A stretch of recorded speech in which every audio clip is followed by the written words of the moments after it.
To those whose days have grown heavy and whose paths have become weary. Has the time not come for your hearts to find rest in the embrace of mercy?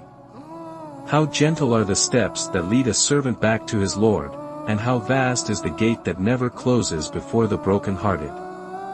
The burdens that weigh upon the heart are but passing clouds that veil its light. Yet as soon as the breeze of repentance blows, the darkness fades, and the path is illuminated once more. At times, the soul feels constricted, and the spirit becomes heavy, like a traveler on a long road carrying a load that weakens his steps. He may think that what he has done has distanced him from Allah's mercy. But how can Allah's grace ever be too narrow when He Himself has said, O my servants, who have transgressed against themselves, do not despair of the mercy of Allah. Is He not the one who rejoices over the repentance of His servant more than a lost traveler rejoices upon finding his way?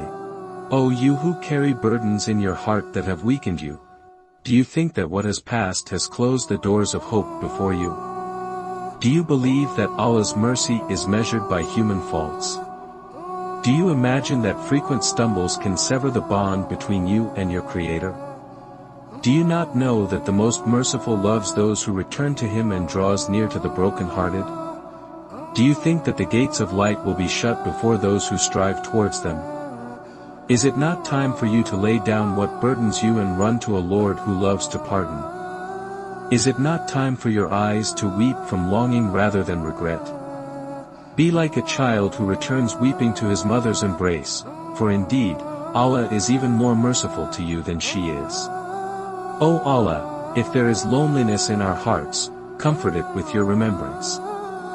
If there is darkness within, illuminate it with your light. If our hearts are heavy with burdens, lighten them with your mercy. Lighten them with your mercy.